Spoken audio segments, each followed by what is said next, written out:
Welcome to What's in the Pot. I'm your host, Sean Grande, and today we're making Trinidad Pastels. It's What's in the Pot. Thank you very much for tuning in to What's in the Pot. Now, the first thing we're doing for our pastel is we're going to season the meat. Now, I'm using 1 pound of ground beef. You can use any kind of ground meat you like. Now, I'm also using about 2 tablespoons of green seasoning. This is just a blended version mixed with a little bit of the bottled stuff. It's really up to you. If you have fresh green seasoning, go ahead and use that. Fresher is always better. Now, I'm adding salt and pepper to taste, a couple shakes of black pepper, and about a teaspoon, maybe a teaspoon and a half of salt, and about a tablespoon a bit of this Badia complete seasoning. You want to mix this up and let it marinate in the fridge for at least an hour. So we're going to start with our onions, and now this is going to be the filling for the pastel. So we're going to start sauteing these onions. Saute for a couple of minutes. You want to let the onions start sweating. A few minutes later, we're going to add equivalent to about 2 cloves of garlic. I'm using this minced garlic, and we're going to let that fry up. We don't want to let the garlic burn, so we just want to let it fry up for probably about a minute or two.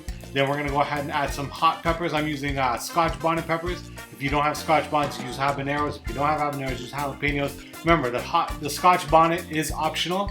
I'm also using a little bit of pimento. I'm using 1 pimento pepper chopped up. And if you don't have pimento, you can use some of this stuff that I got from Calibre Boxes, the Bertie's pimento seasoning. And you want to let this saute up a little bit. And then we're going to start adding our ingredients. Now I'm going to add my ground beef, and now we want to cook the ground beef at a medium-high heat.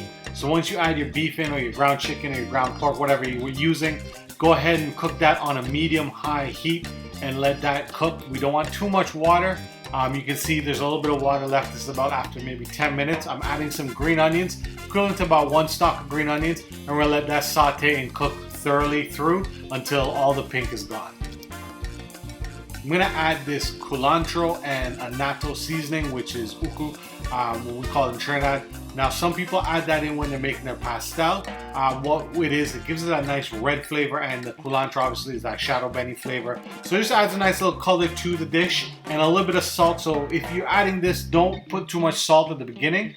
Now, once that's mixed up, I'm adding about 2 teaspoons, a little bit more than 2 teaspoons of capers, and about 1/4 cup of olives. I personally like a lot of olives in my pastel, so you can omit the olives or use less depending on how much olives you like. The last thing we're going to go ahead and add is our raisins. This is one thing I don't like too much in my pastel. I don't care for too much raisins. So again, omit the raisins or add a little bit more if you like.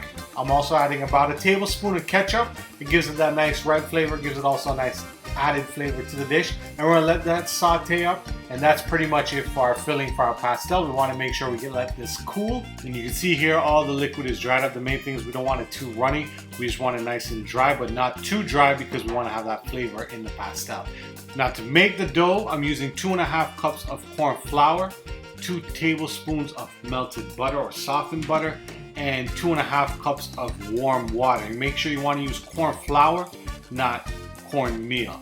Now also I'm adding a packet of this Goya seasoning because I like the red color that you get from the pastel. Because I'm using a white corn flour, I'm not gonna get that nice yellow color, but also this adds a little bit of seasoning into the dough. Some people don't season their pastel dough. It's really up to you. This is optional, but this is kind of my take on it. Now we're gonna add that butter in there, and then we're gonna kind of work it into the dough and get that all nice and soft. If you want, you can use the melted butter. It's really up to you.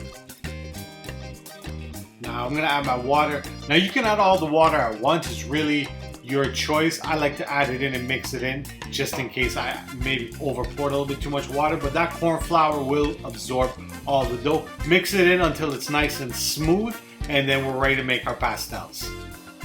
The next step is to rolling them into balls. This makes about 12 or 13 for the size that I have. Obviously, if you want them a little bit bigger, go ahead and make them into bigger pastels.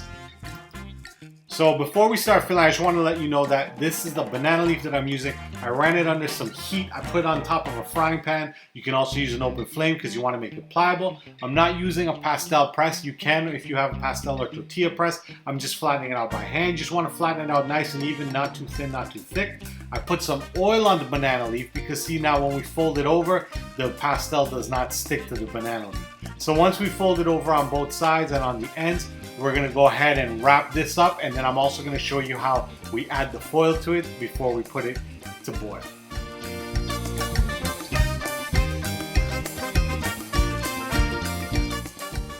Now this piece of foil I'm using is absolutely way too big, but this is just an example on how we wrap it up. So I did have to rip it off on the ends, but we want to fold it over and then kind of seal it in. So everything, if you're going to steam it, or like I'm going to do it right here, I'm going to actually boil it, nothing gets into it and it cooks properly.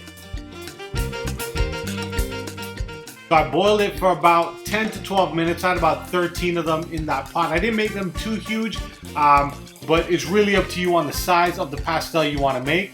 And unwrapping this is like unwrapping a gift on Christmas, before Christmas. You can see the pastel is cooked perfectly. I'm just gonna cut right into it. Man, this is absolutely amazing. This to me is Christmas. This is Trini Christmas in a fig leaf. You can see everything is filled in there. The olives, the raisins, the beef, the pimentos, the peppers, and you can smell that hot pepper. It's absolutely delicious. Thank you very much for tuning into What's in the Pot. I hope you and your family have a safe and blessed holiday season. And don't forget to like, share, and subscribe on YouTube, Facebook, and follow us on social media at What's in the Pot. Thank you very much. Peace.